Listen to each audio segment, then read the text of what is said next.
जब एक विशाल सा तारा खत्म होने की कगार पर होता है तो उसमें एक जबरदस्त विस्फोट होता है। दरअसल एक तारे में दो तरह की फोर्सेस का असर होता है, ग्रेविटेशनल फोर्स और उसमें होने वाले न्यूक्लियर फ्यूजन रिएक्शन का फोर्स, जिसकी वजह से वो तारा चमक उठता है। वैसे ये दोनों ही फोर्सेस एक दूसरे की अपोजिट में काम करते हैं, क्योंकि ग्रेविटेशनल फोर्स तारे को सिकुड़ देना चाहते हैं, दूसरी तरफ फ्यूजन रिएक्शन का फोर्स तारे को विस्तार देने की कोशिश करते हैं। लेकिन जब तारे का न्यूक्लियर फ्यूल खत्म होने लगता है तो इन दोनों फोर्सेस का बैलेंस बिगड़ते जाते हैं। फ्यूजन रिएक्शन का असर कमज़ोर होते जाने की वजह से उस तारे पर पूरी तरह से ग्रेविटेशनल फोर्स का कब्जा हो जाता है। इस दौरान ग्रेविटी तारे पर इतना दबाव डालते हैं कि इसमें एक बड़ा सा विस्फोट हो जाता है, जिसे सुपरनोवा कहा जाता है। इसके बाद तारे का जो द्रव्यमान बचते हैं वो एक छोटी सी जगह पर एकजुट होने लगते हैं। फिर उस जगह की ग्रेविटेशनल फोर्स इतना शक्तिशाली हो जाते हैं कि इसके सामने से गुजरने वाली हर चीज को, चाहे वो कोई प्लेनेट हो, कोई तारा हो, कोई गैस हो या कोई रोशनी हो, सभी को अपने अंदर समा लेते हैं। ये चीजें इसके अंदर जाते तो है लेकिन कभी वापस लौट नहीं सकते। न जाने अंदर जाकर इनके साथ होता क्या होगा। अंतरिक्ष की इसी रहस्यमय अंधेरी दुनिया को ब्लैक होल कहा जाता है। हमारी ये छोटी सी दुनिया एक विशाल तारे का चक्कर लगा रही है, जिसका सूरज नाम है।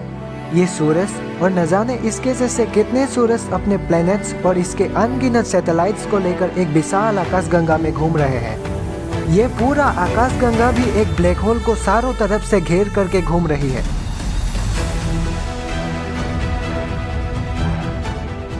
ब्लैक होल, इससे कुछ भी बच नहीं सकता और इसकी अंदर की जो अंधेरी दुनिया है इसके बारे में भी जाना नहीं जा सकता।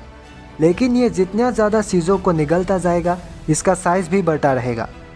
वैसे ये अक्सर अपने से सोते ब्लैक होल्स को भी निगल जाते हैं, जिससे इसके ग्रेविटेशनल फोर्स और भी शक्तिशाली हो जाता है। अक्सर तस्वीरों में ब्लैक होल की चारों तरफ एक चमकती हुई रोशनी दिखाई देती है, लेकिन ऐसी रोशनी सभी ब्लैक होल्स में हो ये ज़रूरी नहीं। लेकिन जिसमें भी ये होती है ये वो धूल, गैस और तारों की कणों से बनते हैं जो ब्लैक होल की अंदर जाने से बच जाती है। अब स्ट्रॉन्ग ग्रेविटी की वजह से ये दूर तो नहीं जा सकते, इसलिए ये ब्लैक होल की चारों तरफ ही घूमने लग जाते हैं। वैसे इनकी वजह से कभी कभी एक ब्लैक होल इतना गर्म होने लगता है कि इसके अंदर से एक्स-रे निकलने लगते हैं।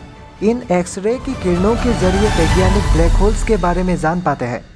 वैसे तो ब्लैक होल्स को देख करके पहचान पाना बहुत मुश्किल है, लेकिन इसकी वजह से इसकी आसपास की चीज़ों पर देखने वाली जो असर है उसके जरिए इसकी मौजूदगी के बारे में पता लगाया जा सकता है। आकार के मुताबिक कई तरह के ब्लैक होल्स हो सकते हैं। कुछ का साइज एक सिंगल एटम जितना, लेकिन इसका द्रव्यमान विशाल का एक पहाड़ जितना होता है। इन्हें मिनिएचर ब्लैक होल कहा जाता है। अगर सूरज से कंपैरिजन करें तो कुछ ब्लैक होल्स ऐसे भी होती है जिसकी साइज के बारे में तो पता नहीं, लेकिन इसका द्रव्यमान सूरज के द्रव्यमान से 20 गुना ज्यादा होता है।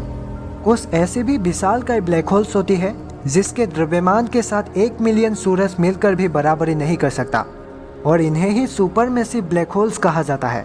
ऐसी ब्लैक होल्स अक्सर बड़ी बड़ी गैलेक्सीज की सेंटर में मौजूद होती है। कभी कभी छोटे बड़े ब्लैक होल्स एक दूसरे में समाकर एक विशालकाय ब्लैक होल का रूप ले लेती है। इसे ही इंटरमीडिएट ब्लैक होल कहा जाता है। वैसे एक बड़ी सी ब्लैक होल में छोटी सी वार्म होल भी हो सकता है। दोनों में सिर्फ फर्क इतना सा है कि ब्लैक होल में जाने वाले शीश बाहर नहीं निकल सकते, लेकिन वार्म होल में घुसने वाले शीश एक तरफ जाकर दूसरे तरफ निकल सकता है। इसलिए वार्म होल्स के बारे में कहा जाता है कि टाइम और स्पेस की एक छोर से दूसरे छोर तक पहुंचने वाला ये एक शॉर्टकट है।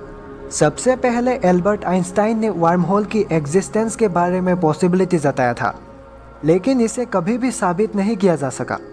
कहते हैं विशाल चमकीली गैलेक्सीज की सेंटर में जो ब्लैक होल होते हैं वही वार्म होल तक पहुंचने का रास्ता होता है।